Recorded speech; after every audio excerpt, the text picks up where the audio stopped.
जय श्री कृष्णा।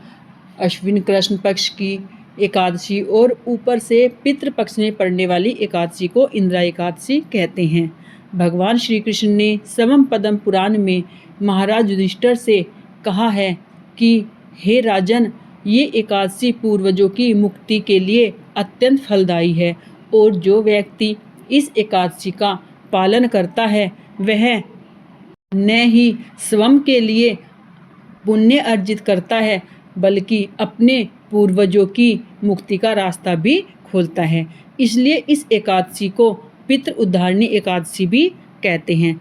पितृ पक्ष में पड़ती है इसलिए इसको इंदिरा एकादशी के रूप में मनाई जाती है। इंदिरा एकादशी के दिन पितरों को तर्पण करने से पूर्वज तृप्त होते हैं, उनकी भक्ति आत्मा को मोक्ष की प्राप्ति होती है। साथ ही व्यक्ति पर भगवान विष्णु और पितरों की कृपा बरसती है। आइए इंदिरा एकादशी का सही तिथि, शुभ मुहूर्त और योग जानते हैं। इस साल अश्विन माह के कृष्ण पक्ष की 10वीं तिथि के अगले दिन इंदिरा एकादशी मनाई जाएगी। इस व्रत को करने से व्यक्ति द्वारा जाने अनजाने में किए गए समस्त पाप नष्ट हो जाते हैं। साथ ही साधक को मृत्यु उपरांत उच्च लोक में स्थान मिलता है। इस दिन श्राद्ध, तर्पण, पिंडदान करने से मोक्ष की प्राप्ति होती है पूर्वजों के निमित्त। वैदिक पंचांग के अनुसार अश्विन माह के कृष्ण पक्ष की एकादशी तिथि की शुरुआत यानी 16 सितंबर को देर रात को 12:21 पर होगी। वहीं एकादशी का समापन 17 सितंबर को देर रात 11:39 पर होगा। सनातन धर्म में सूर्योदय से तिथि की गणना की जाती है। इसके लिए 17 सितंबर को ही इंदिरा एकादशी मनाई जाएगी। 17 सितंबर को एकादशी का व्रत रखा जाएगा। इसके अगले दिन यानी 18 सितंबर को एकादशी का पारण किया जाएगा। 18 सितंबर को सुबह 6:07 से लेकर 8:34 के मध्य स्नान, ध्यान के पूजा पाठ के बाद व्रत खोल सकते हैं। वहीं व्रत खोलने से पहले अन्न और धन का दान अवश्य करना होता है। व्रत का जो पारण होता है वो हमें द्वितीय तिथि में जो द्वादशी तिथि होती है, एकादशी से अगले दिन पड़ती है, उसमें हमें समय पर करना होता है। अगर हम पारण जो है वो सही समय पर नहीं करेंगे तो हमारा जो व्रत का पुण्य है वह शून्य हो जाता है। इसलिए हमें हमेशा टाइम पर ही पारण करना चाहिए।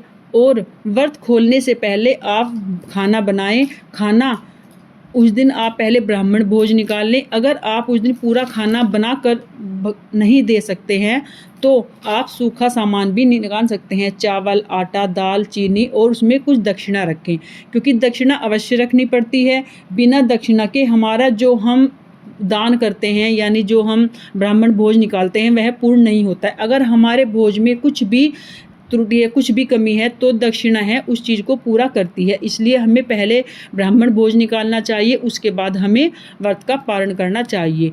और अगर आपका अगले दिन प्रदोष व्रत है तो आप फिर जो जल, तुलसी निर्मित जल होता है उससे आप पारण कर सकते हैं और फिर आप अपना प्रदोष व्रत कंटिन्यू कर सकते हैं। अगर आपका प्रदोष व्रत नहीं है तो आप तुलसी दल निर्मित जल से और उसमें 2 चावल के दाने अपने मुख में डालकर हम व्रत का पारण कर सकते हैं। एकादशी में हम चावल नहीं खाते क्योंकि हमें उस दिन में कहते हैं ना कि सभी जो पाप हैं वह अन्न में पाप चले जाते हैं, लेकिन द्वादशी वाले दिन हमें चावल जरूर खाने चाहिए, इससे हमें पुण्य मिलता है।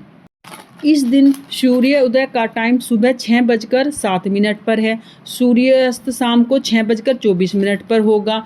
ब्रह्म मुहूर्त का जो समय है वो सुबह 4:33 से 5:20 तक है। विजय मुहूर्त दोपहर को 2:18 से 7 तक है। और गोधूली का जो मुहूर्त है शाम को 6:24 से लेकर 6:47 तक होगा। इस तरह आप अपने इस मुहूर्त में आप अपनी एकादशी का व्रत रखिए। और एकादशी का व्रत 17 सितंबर को रखकर 18 सितंबर को आप अपने व्रत का पारण कर सकते हैं। आपको वीडियो अच्छी लगी है, जानकारी अच्छी लगी तो प्लीज़ चैनल को सब्सक्राइब करें। अगर आपने चैनल सब्सक्राइब नहीं किया है तो करिए, आने वाली हर वीडियो आपको पहले मिल सके इसलिए। और लाइक करिए, शेयर करिए और कमेंट में राधे राधे अवश्य लिखें।